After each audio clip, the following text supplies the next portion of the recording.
já havia, desde 1981, os primeiros relatos de uma nova doença, uma nova síndrome, né, que estava associada a uma imunodepressão adquirida, porque a pessoa não nascia com ela. E a partir de 1981, vários casos foram descritos nos Estados Unidos, né, e depois na África, e assim começou. Nessa ocasião não se tinha ainda a identificação de qual era o agente causador, não se tinha exames para fazer, mas se sabia o diagnóstico sindrômico, né? Sabiam os sinais e sintomas que faziam parte daquela nova doença. Um jovem de 35 anos, comissário de bordo da Delta Airlines, fazia a linha São Francisco, na Califórnia, com uma grande metrópole africana, que agora me falta o nome. Fazia uma linha para a África. E ele era homossexual. A gente sabe que os homossexuais têm uma característica que são mais sexualmente ativos, com múltiplos parceiros, né? Talvez agora nem tanto, que se cuidam mais, mas na época era. E São Francisco é considerada a maior comunidade gay do mundo, proporcionalmente ao número de habitantes. Então, ele se infectou na África e ele trouxe e disseminou em São Francisco, sexualmente.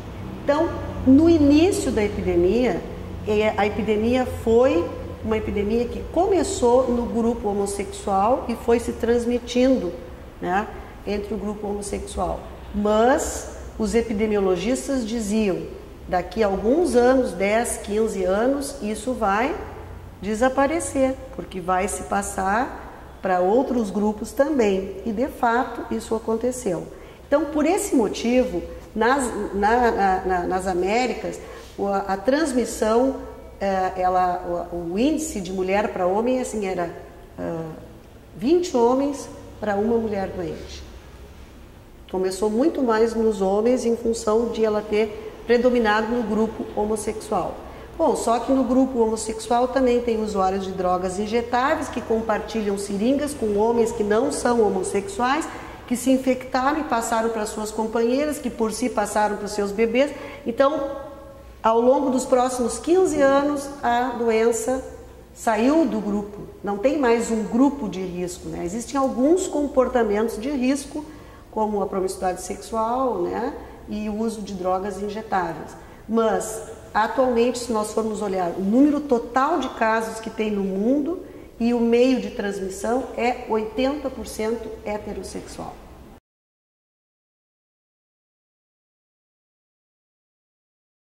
Bom, então, em setembro de 1983, internou para mim, no setor de triagem do Sanatório Partenon, um paciente que veio transferido da Santa Casa, esse paciente com tuberculose de disseminação hematogênica, uma tuberculose disseminada chamada tuberculose miliar, bastante emagrecido, mau estado geral, e internou para mim na triagem.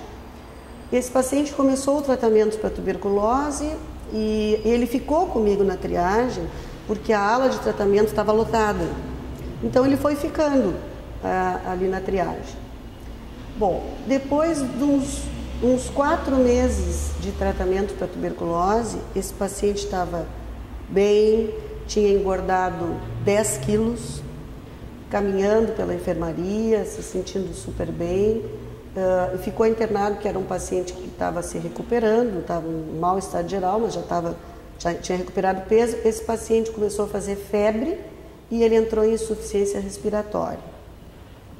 Nós fizemos uma radiografia lá no hospital e ele tinha uma pneumonia extensa, bilateral, simétrica, o pulmão ficou branco dos 2 lados e ele entrou em sofrimento respiratório.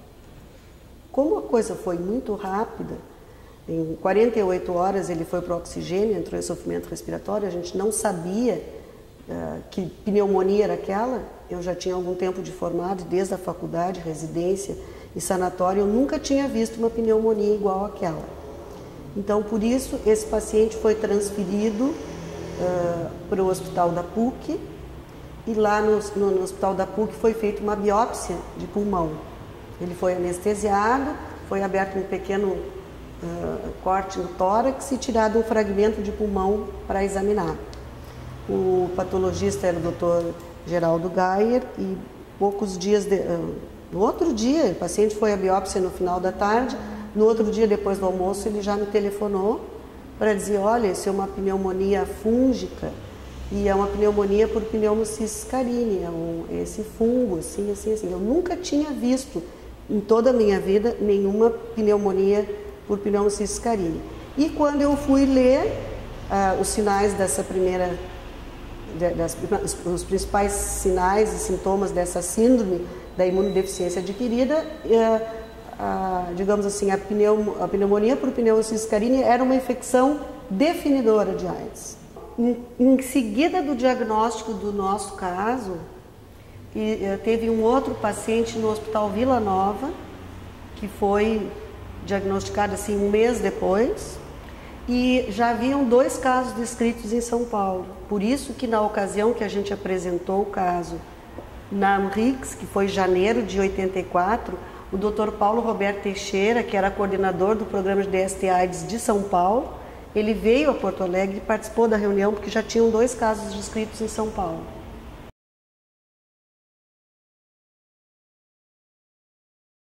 Esse paciente, então, apresentava uma pneumonia por Pneumocyst carini. Na época, o tratamento é sulfametoxazol mais trinetropin, que é o Bactrim. Na época, nós não tínhamos na secretaria, no estado, Bactrim injetável. E esse paciente foi tratado com uma dose alta de Bactrim por via oral. Felizmente não ficou no respirador, ele fez a biópsia, saiu do respirador, veio com máscara e ficou na nossa enfermaria com máscara todo o tempo e se recuperou, curou essa pneumonia. E então, baseado na história, né, tuberculose miliar, emagrecimento, pneumonia por Pneumocyst carini e mais a história que eu consegui com a esposa do paciente. Ele era caminhoneiro, fazia a Porto Alegre, São Paulo, era um paciente promíscuo do ponto de vista sexual, que na época era assim que se pegava doença. Hoje em dia isso não existe mais, né?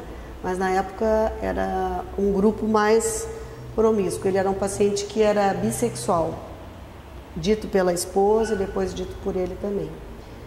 Então, nós na época pedimos para a doutora Miriam Reis, que era imunologista, já é falecida também, ela inclusive era mais moça do que eu, mas já faleceu.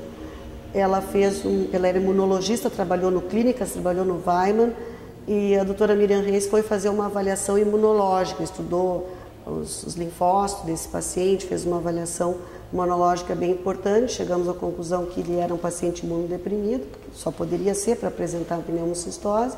Então esse caso foi diagnosticado sindromicamente como um caso de síndrome da imunodeficiência adquirida.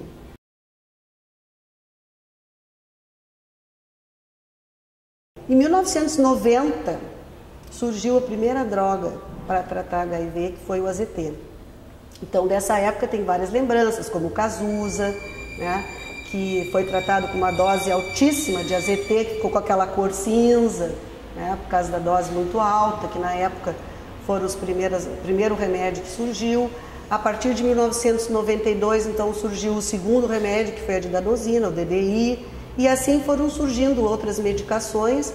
Mas eu sou da época em que a gente atendia o paciente e dizia assim, olha, o senhor vá para casa, se alimente bem, não fuma, não bebe, faça sexo seguro e volte de 3 em 3 meses para acompanhamento. Era só. A gente não tinha mais nada para oferecer para os pacientes. No entanto, logo em seguida que se começou a tratar eu já perdi a conta, né? Nesses anos, quantas pneumocistoses eu já vi. Porque desde que eu vi a primeira da minha vida, agora qualquer aluno da PUC bota uma radiografia e vê um paciente, faz diagnóstico de pneumocistose, de tão comum que essa pneumonia se tornou em função da epidemia de HIV. Então, na época, no final da década de 90 também surgiram os primeiros estudos clínicos mostrando que depois que o paciente tinha essa pneumonia, a gente deveria manter uma dose pequena de Bactrim supressiva para que o paciente não recaísse. Já que a imunidade não subia, como é que ele, né, essa pneumonia não deixa imunidade definitiva? Então a gente começou a profilaxia da pneumocistose, que já foi assim um grande boom, porque aí os pacientes não recaíam e não morriam dessa doença, que ela tem uma mortalidade alta, essa pneumonia.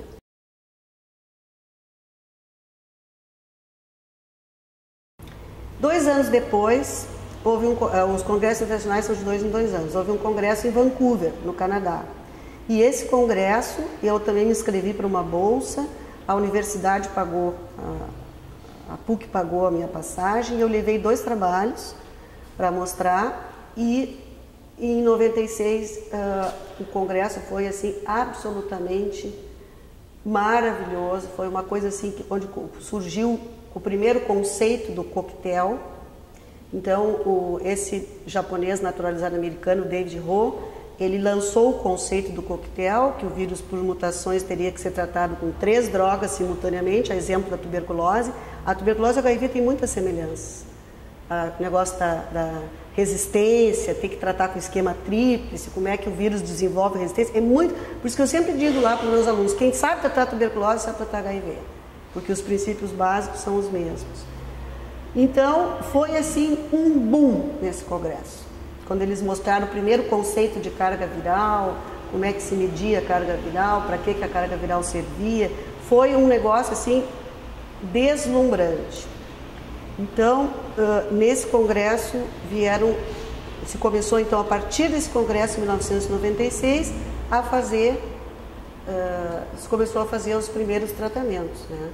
Com os coquetéis, que na época tinham assim 20 comprimidos, 25 comprimidos, dependendo do tipo de tratamento que o paciente fazia, tinham alta toxicidade, e a coisa foi evoluindo de uma maneira que hoje em dia o coquetel são 3 comprimidos, 3 por dia só, muito menos do que muitos de nós tomam por dia, né, para colesterol, para pressão alta, para isso, para aquilo. São 3 comprimidos por dia, absolutamente bem tolerados, né? O arsenal terapêutico, que era de 1, 2 ou 3 drogas, agora tem uma lista assim de nem sei quantas drogas na Secretaria de Saúde disponível. O Brasil foi o primeiro país no mundo, e é atualmente ainda o único país do mundo que disponibiliza todo o tratamento gratuitamente.